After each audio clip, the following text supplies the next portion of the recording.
그리하여 듣는 이들에게나 전하는 이에게나 주님의 성령이 충만하게 하여 주시옵소서. 예배 가운데 주님의 영광이 가득하기를 기도드리오며 예수님의 이름으로 기도드리옵나이다. 아멘. 네. 여러분들은 기도하면 어떤 것이 떠오르십니까? 나 기도했는데 이러한 응답을 받았다. 이러한 간증이 있다. 경험이나 간증이 있으십니까? 네. 전에 제가 예배 시간에 한번 말씀드린 적이 있습니다. 제가 유치원 때 6살 때의 기억이 나진 않는데 이 한 기억만 나요. 무슨 기억이냐면요, 유치원을 끝나고 친구들하고 집으로 바로 가지 않고 신나게 놀았습니다. 신나게 놀다 보니까 갑자기 배가 아픈 거예요. 배가 아픈데 그러면 집으로 가야 되는데 친구들과 헤어지기 싫어서 참았습니다. 예, 뭔지 알겠죠? 점심시간인데 죄송합니다. 똥이 내려왔었던 거예요. 그래서 참고 애들하고 놀다가 참다 어떻게 됐을까요? 네, 바지에 쌌습니다. 그때부터 갑자기 정신이 번쩍 들면서 이를 어쩌하지? 엄마한테 혼나겠다. 뒤지게 혼나겠다. 그때부터 제 마음속에 이제 근심이 있었던 거죠. 친구들과 노는 것도 있는데 그 불편한 가운데 기도하기 시작했습니다. 왜요? 어렸을 때 그 주일학교 때 우리가 들었던 예수님은 죽은 자도 살리시고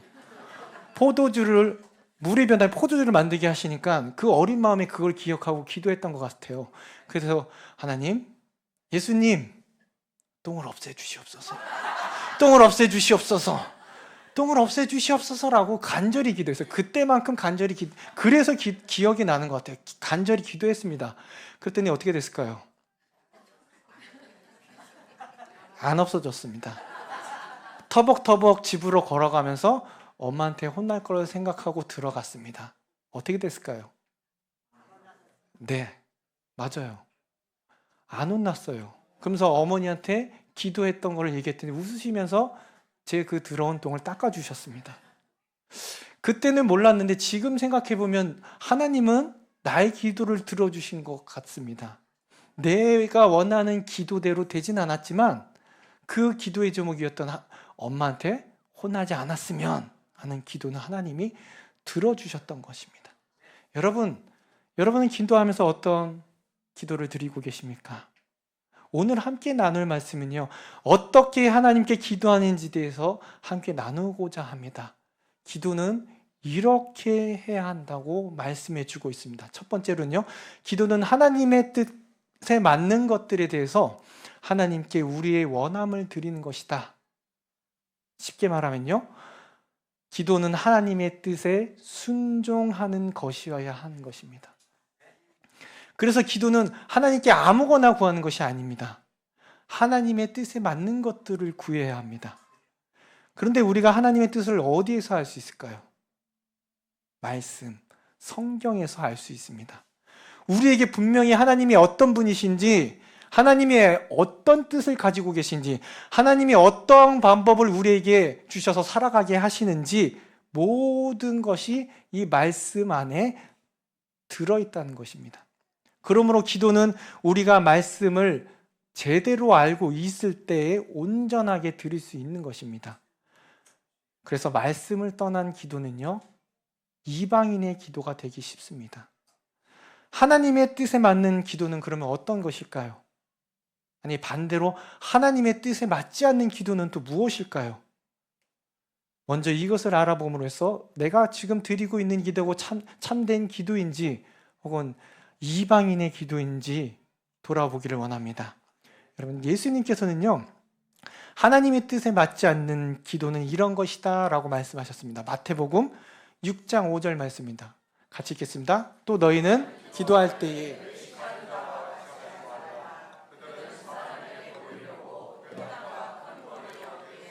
기도하기를 좋아하느니라. 내가 진실로 너에게 이르노니 그들은 자기 상을 이미 받았느니라. 첫 번째, 사람에게 보이려고 하는 기도입니다. 이런 기도는 바로 외식하는 자의 기도입니다. 그럼 반대로 생각하면 어떤 거예요? 하나님의 뜻에 맞는 기도는 사람들에게 보이려는 기도가 아닌 것이죠. 사람들을 의식하지 않는 기도인 것입니다. 즉 참된 기도는 어디에나 계시고 어느 곳에나 계시며 우리의 모든 중심을 보시는 하나님께 드려야 되는 것입니다. 이러한 하나님을 모르고 기도한다면 그 기도는 하나님의 뜻에 맞지 않는 기도, 즉 사람에게 보이려 하는 기도인 것입니다. 두 번째로요, 마태복음 6장 7절 말씀입니다. 같이 읽겠습니다. 또 기도할 때에 중언부언하지 말라. 그들은 말을 많이 하여야 들으실 줄 생각하느니라. 중언부언, 말을 많이 하는 기도입니다. 이방인들, 특히 불신자들은 하나님에 대한 올바른 이해와 분별이 없습니다. 그래서 그 때문에 자신들이 만든 인간 냄새가 나는 신들에게 기도를 합니다. 그래서 이로 인해서 인간처럼 말을 많이 해야 그들이 듣는 줄 알아요. 그리고 큰 소리 치고 또 화려한 것들을 많이 쌓아야 그 기도를 들어주는지 압니다. 그래서 그들이 자신이 만든 그 상 앞에, 화려하고 치장한 그 상 앞에 100번을 절하고 또 손이 다리대로 빕니다. 하지만 이러한 기도는 무슨 기도입니까? 하나님 뜻에는 관심이 없는 기도입니다. 오로지 신을 자극하고 신을 감동을 끌어내어야 내만 관심이 있는 기도예요. 우리가 흔히 말하면 지성이면 감천이다, 지성이면 감천이다 라고 드리는 기도입니다. 우리의 신앙생활의 모든 면에서도 그렇지만 기도는 특히 더 열심을 내는 것이 중요한 것이 아닙니다. 기도는 올바르게 하는 것이 중요합니다. 아무리 열심을 내어 기도한들 여러분 하나님의 뜻이 아니라면 아무 유익이 없다라는 것이에요. 아니 오히려 하나님의 영광을 짓밟는 기도가 되는 것입니다. 그래서 구체적인 예를 보자면요, 첫 번째로 바알 숭배자들의 기도가 있습니다. 그들의 기도는 이러했어요. 엘리야가 바알 선지자 450명과 대결하는 이야기에서 바알 선지자들이 아침부터 어떡합니까? 난리굿을 핍니다. 바알의 이름을 부르며 응답해달라고 하죠. 하지만 아무런 응답이 없습니다. 그러자 제단주의를 띠기 시작하고요, 이를 본 엘리야가 조롱하며 이야기합니다. 열왕기상 18장 27절 말씀인데요, 정오에 이르러는 엘리야가 그들을 조롱하여 이르되 큰 소리를 부르라. 그는 신인즉 묵상하고 있는지, 혹은 그가 잠깐 나갔는지, 혹은 그가 길을 행하는지, 혹은 그가 잠이 들어서 깨어야 할 것인지 하매, 이렇게 엘리야가 비웃어요. 이에 자극받은 바알 선지자들이 어떡합니까? 더 큰 소리로 신을 부릅니다. 이제 하다하다 안 돼서 피가 흐르기까지 칼과 창으로 자신을 해합니다. 그런데 이 모습 어디서 많이 보지 않았습니까? 우리나라 무당들이 하는 짓과 어쩌면 그렇게 똑같습니까? 즉 이것은 바알이 거짓신이라는 의미입니다. 묵상하느라 자신의 백성의 소리를 듣지 못하는 신이 어찌 진짜 신이겠습니까? 어디 잠깐 외출하느라 신자들의 소리를 못 듣는 신이, 그런 신을 여러분 어떻게 믿을 수 있겠습니까? 게다가 몸에 창과 칼을 자극해야만 응답하는 신, 변태적인 신이 아닙니까? 엘리야가 기도하자 하나님께서는 바로 응답하셨습니다. 진정한 하나님은 요란한 소리, 열광적인 몸짓이 아니어도 응답하시는 분이십니다. 천지와 만물을 창조하시고 사랑하시는 분이시면 피조물의 작은 신냄에도 응답하셔야 하지 않겠습니까? 이것이 바로 하나님과 우리와의 관계가 인격적인 관계라는 것을 보여주는 것입니다. 두 번째 잘못된 기도는요, 잘못된 간청의 기도입니다. 예수님은 하나님께서 기도하는 자세와 관련해서 말씀하셨는데요, 누가복음 11장 5절 8절 말씀입니다. 같이 읽겠습니다. 또 이르시되 너희 중에 누가 벗이 있는데 밤중에 그에게 가서 말하기를 벗이여 떡 세 덩이를 내게 구워달라. 내가 너에게 말하노니 비록 벗됨으로 인하여 일어나서 주지 아니할지라도 그 간청함을 인하여 일어나 그 요구. 친구가 밤에 찾아와서 떡 달라고 합니다. 친구랑 상관없이 자꾸 귀찮게 하니까 들어주는, 거절하지 못하고 들어주는 예화인데요. 이후 예수님께서 구하라, 찾으라, 문 두드리라고 말씀하십니다. 이 내용은요, 마치 하나님께서 간청하여 억지로라도 원하는 바를 얻어내라 하는 말씀으로 생각할 수 있습니다. 그런데 뒤에 예수님께서 또 이 말씀을 하십니다. 아들이 생선이나 알을 달라고 하는데 뱀이나 정갈을 줄 부모가 있느냐? 아버지가 있느냐? 비록 자식이 악할지라도 뭐예요? 좋은 것으로 줄 아는데 하나님 아버지께서 어떠하시겠느냐라고 말씀하십니다. 사람들은요, 친구와의 관계가 아니라 자기를 간청하기 때문에 움직일 때가 더 많습니다. 하지만 하나님은 그렇지 않으신다는 것입니다. 우리의 관계가, 하나님과의 관계가 아버지와 자식이라는 관계이기 때문에 우리에게 응답해 주신 것입니다. 우리를 사랑하시는 하나님께 간절히 간청하면 하나님 아버지는 아주 가장 좋은 것으로 우리에게 주십니다. 그러하기에 기도해야 하는 것입니다. 즉 하나님과 우리의 관계가요, 부모와 자녀의 관계이니 간절히 구하라 라고 얘기하는 겁니다. 기도할 때 중요한 것이 지치지 않는 끈기, 인내보다는 하나님과 기도하는 자의 관계가 더 중요한 것입니다. 그 관계를 확신하며 간청할 때 하나님은 응답하신다는 겁니다. 누가복음 18장에 나오는 말씀도 똑같은 내용입니다. 한 과부가 재판장을 찾아가서 간청합니다. 억울함을 호소해요. 그런데 이 재판장이 안 들어줍니다. 하지만 과부가 밤낮으로 괴롭히니까 어떻게 해요? 들어줍니다. 그리고 이렇게 예수님께서 말씀하시는데요. 누가복음 18장 17절 말씀입니다. 하물며 하나님께서 그 밤낮 부르짖은 택하신 자들의 원한을 풀어주지 아니하시겠느냐? 그들에게 오래 참으시겠느냐? 하나님의 자녀들의 소리를 묵살하겠느냐? 참겠느냐? 사람들은 간청하는 자의 관계를 보지 않습니다. 단순히 번거롭기 때문에 이 사람 나를 귀찮게 했기 때문에 들어주지만 하나님은 부모의 심정으로 우리의 기도를 들어주시는 겁니다. 그러므로 우리가 항상 기도하고 낙심하지 말아야 하는 것입니다. 마지막으로 오해된 1000번제의 기도의 예입니다. 우리가 잘 알고 있는 내용이죠. 1000번제 하면 누가 떠오릅니까? 솔로몬이 왕이 된 후에 하나님께 제사 드리는 내용입니다. 열왕기상 3장 4절 말씀인데요. 같이 읽겠습니다. 제사로 기부는 거기는 산당이 큼이라 솔로몬이 그 제단에 1000번제를 드렸더니, 여기서 나오는 1000번제, 다음 PPT 넘겨주세요. 1000번제는 태울 번, 재물 제자를 썼고요.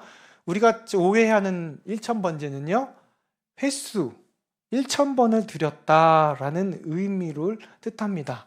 이 두 가지 의미 중에서 솔로몬이 드렸던 제사는 무엇일까요? 첫 번째 의미입니다. 열왕기상 말씀처럼 솔로몬이 1000번제를 드리는 산당은 규모가 컸기 때문에 이 솔로몬이 한꺼번에 1000개나 되는 번제를 한 번에 드릴 수 있었던 것입니다. 솔로몬은 왕으로서 매우 바빴기 때문에 산당을 오가면서 한 번, 두 번, 세 번, 네 번, 1000번을 드릴 수 있는 시간이 없었기 때문입니다. 하지만 이런 잘못된 오해로 인해서 다는 아닙니다. 일부 교회가 솔로몬의 제사를 1000번 드려야 되는 제물로 해석하면서 기도와 헌금을 은근히 강요합니다. 그래서 학력, 고사, 취직, 결혼 등 중요한 일을 앞둔 성도들에게 1000번을 헌금을 기도드리면 응답이 있다라고 부추깁니다. 물론 우리 지금 드리고 있는 우리 사랑하는 교인들은 횟수가 아닌 그 마음으로 드리고 있음을 믿습니다. 하지만 기도의 많은 횟수를 강조하는 것은요, 하나님이 원하시는 기도가 아니에요. 횟수를 강조하는 것은 바로 이방인들이 자신의 신들을 달래기 위해서 자신의 요구를 들어달라고 관철시키기 위해 가깝다는 것입니다. 우리의 기도는 기도하는 자의 끈기와 인내와 간청과 정성보다는 그 이전에 뭐가 있습니까? 기도 드리시는 하나님이 어떤 분이신지, 기도 드리시는 분과 우리의 관계가 어떤 관계인지를 아는 것이 더 중요한 것입니다. 이거를 알 때에, 이 핵심을 충족할 때에 오래 하는 기도가 의미가 있는 것입니다. 다음으로 두 번째로 우리 기도는 어떻게 합니까? 그리스도의 이름으로 해야 합니다. 어떤 분이 제게 물어보더라고요. 하나님의 이름으로 하면 안 돼요? 라고요. 여러분, 하나님의 이름으로 기도합니다. 들어보셨습니까? 아니죠. 히브리서 기자는 우리가 예수님 때문에 하나님께 담대히 나갈 수 있게 되었다고 말씀해 주십니다. 히브리서 10장 19절 말씀인데요. 같이 읽겠습니다. 그러므로 형제들아, 우리가 예수의 피를 힘입어 성소에 들어갈 담력을 얻었나니, 이 말씀은 우리 주님 되시는 예수님께서 대제사장으로서 자신을 제물로 하여 제사를 드린다는 것입니다. 그래서 이 때문에 더 이상 성전의 제사가 필요가 없어졌습니다. 그리고 대제사장만 들어갈 수 있었던 지성소를요, 우리가 담대히 담력을 얻어 들어갈 수 있게 됐다는 것입니다. 우리의 죄를 대신 짊어지고 죽으심으로써 그 성소의 휘장을 찢으신 그리스도가 계시기 때문입니다. 그래서 우리가 이 은혜의 보좌 앞에 나와서 예배 드릴 수 있게 된 것입니다. 그런데 여러분, 부활하셔서 승천하신 예수님은 지금 무엇을 하고 계실까요? 이제 이 땅에 있었던 모든 사역을 끝냈으니까 하나님 앞에서 쉬고 계실까요? 아닙니다. 예수님은요, 우리의 죄값을 치르셨을 뿐만 아니라 하나님 앞에서 영원히 우리를 변호해 주고 계세요. 이런 든든한 변호인이 계십니까? 즉, 우리가 죄를 범해도 그리스도께서 아버지 앞에서 우리의 대언자가 되어 주신다는 겁니다. 그래서 로마서 8장 4절 말씀은 이렇게 말씀해 주십니다. 누가 정죄하리요? 죽으실 뿐 아니라 다시 살아나신 이는 그리스도 예수시니 그는 하나님 우편에 계신 자요 우리를 위하여 간구하신 자시 라고 바울은 말하면서 예수님이 지금 이 순간에서도 우리를 위해서 간구하고 계신다고 명백하게 말씀해 주고 계십니다. 이 덕분에 우리를 손가락질하며 정죄할 자는 아무도 없습니다. 네가 죄인이야 라고 정죄할 자는 아무도 없다는 것입니다. 이러한 그리스도의 죽으심, 이러한 그리스도의 중보가 있기 때문에 우리의 죄로 물든 기도가 하나님 앞에 전달되는 것입니다. 그런데 우리는 너무나도 이러한 기도를 자주 드리지 않습니까?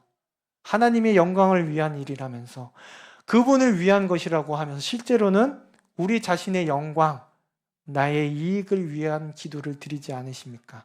아니, 아예 대놓고 육신의 정욕, 안목의 정욕, 인생의 자랑을 그 기도 제목으로 나열하지 않으십니까? 그런데요, 그럼에도 예수 그리스도께서 우리를 위해 죽으심과 이 중보하심으로 우리가 하나님 앞에서 너그러우심과 참으심으로 인해 용서받게 된 것입니다. 그리고 우리의 삶과 기도를 수준 높게 만드시며 우리를 거룩하게 만들어 나아가십니다. 그래서 예수님께서는요, 요한복음에서 실제로 이렇게 우리를 위해 기도하셨습니다. 요한복음 17장 11절, 15절, 17절 말씀인데요. 같이 읽겠습니다. 거룩하신 아버지여, 그들을 보존하사 우리와 같이 그들도 하나가 되게 하옵소서. 다만 악에 빠지지 않게 보존하기를 위함이니이다. 그들을 진리로 거룩하게 하옵소서. 아버지의 말씀은 진리니이다. 이렇게 우리를 비참한, 비굴한 그 상태가 아닌 멸망하지 않게 해달라고 기도해 주시고, 또한 악에 빠지지 않게 해달라고 기도해 주시고 구해 주심으로 우리가 악에 빠지지 않고 구함을 받고 있습니다. 또한 우리 또한 거룩해져 나아가고 있다는 것입니다. 이러한 예수님의 기도로 말미암아 우리의 기도가 성숙해지는 거예요. 비록 우리의 죄성과 우리의 인격은 부족합니다. 여전히 남아 있어요. 그럼에도 우리는 점차 거룩해져 가는 것입니다. 우리의 열심과 기도와 실천 그 이전에 무엇이 있기 때문에? 그리스도의 열심이 있기 때문에, 우리를 위한 예수님의 기도가 있기 때문이라는 것입니다. 그러므로 예수님의 존재가 없다면 우리는 존재할 수 없습니다. 게다가 우리는 기도할 수도 없고, 또한 우리의 죄의 결과에 비참한 상태에서 벗어날 수도 없습니다. 그러기에 지금 우리가 예수 그리스도의 이름으로 기도한다는 것은 이러한 특별한 의미가 있는 것입니다. 예수님의 그 죽으심, 그리고 지금도 우리를 중보하고 계신 그 근거하에 기도한다는 의미입니다. 이것이 우리에게 무엇인지 아십니까? 은혜 위에 은혜인 것입니다. 마지막으로 기도는요, 우리의 죄를 고백하고 그의 자비를 감사함으로 인정하는 것입니다. 우리를 위해 중보하시는 주님이 계시기에 우리가 기도할 때에 죄를 미워하시는 하나님께, 우리의 죄를 없애시는 하나님께 우리가 그 지은 죄를 고백하면서 나아갈 수 있는 것입니다. 우리의 죄를 고백한다는 것은 이러한 의미예요. 우리의 죄성으로 인해 지은 죄를 용서해 주시옵소서, 하나님 안에서 살게 하여 주시옵소서라는 의미인 것입니다. 그래서 시편 32편 5절에서 6절 말씀인데요, 같이 읽겠습니다. 내가 이르기를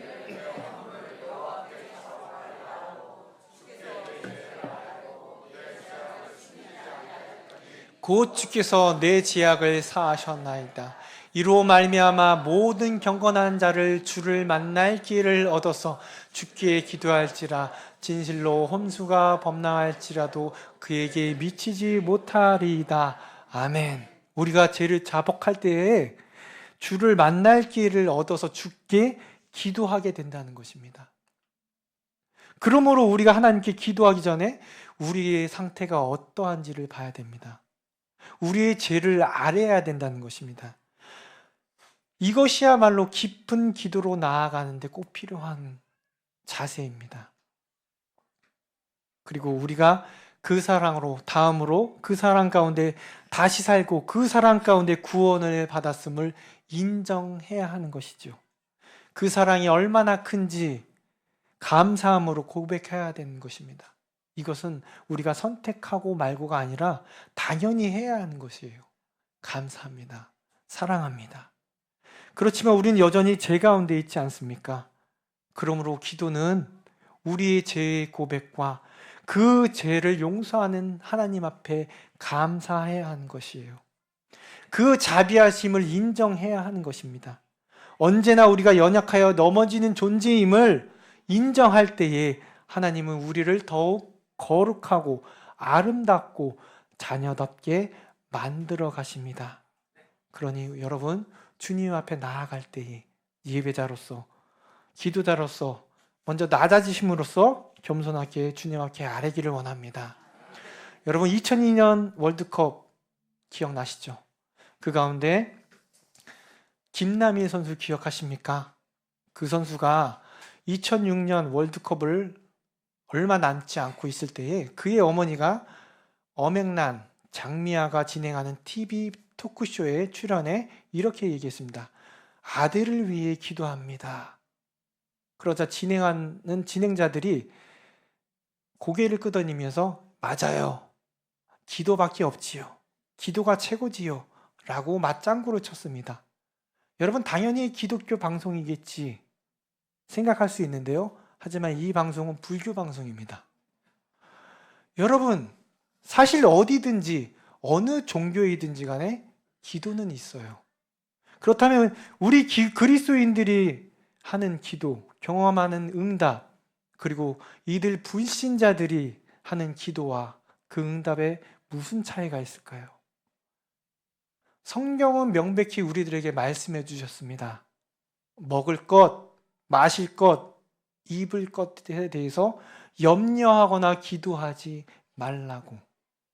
왜요? 이것은 다 이방인이 구하는 것이. 우리 하나님 아버지는 이미 이 모든 것이 우리에게 있어야 할 줄을 아신다고 말씀하셨습니다. 그렇다면 여러분들은 지금 무엇을 위해 기도하고 계십니까? 다른 종교인들과 마찬가지로 먹을 것, 입을 것, 마실 것, 내 자녀가 잘 되는 것, 내 가족이 건강한 것, 내 자신을 위한 기도를 하고 계시지 않으십니까? 여러분, 참된 그리스도인, 이 이방인들과 다른 기도, 그것은 무엇일까요? 무엇보다 하나님 나라와 의를 위해 먼저 기도해야 하는 것입니다. 공중의 새도 백합도 주님이 돌보시고 입히시는데 우리를 돌보시지 않으시겠습니까? 그러니 우리는 먼저 하나님의 나라와 의를 먼저 구해야 합니다. 그것이 바로 주님 뜻대로 사는 것입니다. 그럼 무엇보다 주님이 우리에게 원하신 뜻은 무엇일까요? 갈라디아서 5장 14절 말씀입니다. 온 율법은 내 이웃을 사랑하기를 내 자신같이 하라 하신 한 말씀에서 이루어졌나니, 이 말씀을 통해서 이루어진 게 무엇이에요? 온 율법, 하나님이 명령하신 말씀이 결국에는 내 이웃 사랑하기를 내 자신같이 하라. 우리에게 말씀하십니다. 대접받고자 하냐? 먼저 대접하거라. 내 이웃 사랑하기를 내 자신같이 하라. 내가 높아지는 것이 아니라 남을 먼저 대접하는 것입니다. 이것이 우리에게, 그리고 저와 여러분들에게 원하시는 하나님의 뜻입니다. 이것이 하나님 나라와 의를 위한 것입니다. 근데 이것이 말처럼 쉬우신가요? 말처럼 되십니까? 현실적으로 쉽지 않습니다. 하나님이 돌보신다고 하시는데 왜 돌보시지 않은 것 같을까요? 나는 여전히 돈이 부족하고, 나는 아쉬운데, 나는 부족하다고 생각하는데, 남을 섬기다 보면 왜 내가 이 사람을 섬겨야 되는지 모르겠는데, 중력보다 더 강한 것이 높아지려는 인간의 마음인데, 왜 의심이 많은 저희들인데, 그럼 우리는 어떻게 해야 됩니까? 여러분, 그래서 기도해야 하는 것입니다. 그래서 기도밖에 없다라는 거예요. 내가 못하니까 주님께 간구해야 됩니다. 올바른 기도는 여러분, 하나님의 뜻을 알기 위해 간구해야 하는 것입니다. 올바른 기도는요, 외모를 보시지 않은 중심을 보시는 하나님께 우리에게 필요한 것이 무엇인지 누구보다 아시는 그분께 아뢰야 되는 것입니다. 이 정도는 돼야 우리가 믿을 만한 신이 아니십니까? 여러분, 하나님은 한 분이십니다. 그리고 자기 아들을 우리를 사랑하기까지, 주기까지 사랑하셨습니다. 그분이 우리가 믿는 하나님이세요. 그러니 하나님을 한낱 내 욕심, 내 욕구를 해결해주는 그 알라딘의 램프의 요정처럼 여겨서는 안 됩니다. 그러므로 우리는 기도에 열심을 내기 전에 내 기도가 하나님의 뜻에 맞는 것인지 먼저 살피고 진정으로 주님 앞에 나아가는 저와 여러분들이 되길 이 시간 기도합니다. 이 시간 우리 일어나셔서 축도하심으로 예배를 마치겠습니다. 사랑이 많으신 하나님 아버지, 이 시간 주님 앞에 나아갑니다. 나의 기도는 어떠한 기도입니까? 내가 아뢰는 모든 기도는 주님의 뜻이 되기를 원합니다. 우리를 불쌍히 여겨 주시옵시고 나의 모든 것을 아시는 주님께서 미리 예배해 주심을 믿고 의심하지 않고 주님이 말씀하셨던 뜻대로 내 이웃을 내 몸과 같이 사랑할 수 있는 저희들이 되게 도와주시옵소서. 예수님의 이름으로 기도드렸나이다. 축도하겠습니다. 이제는 우리 주 예수 그리스도의 은혜와 하나님의 그 크신 사랑과 성령님의 감화 감동 위로 교통하심이 하나님의 뜻을 구하고 그 하나님이 나의 아버지 되심을 믿고 주 앞에 내 삶을 드리기로 작정하는 사랑하는 우리 교회 모든 권속들 위에, 그 가정 위에, 한국교회와 이 나라 이 민족 위에 영원토록 함께 하시기를 축원드리옵나이다. 아멘.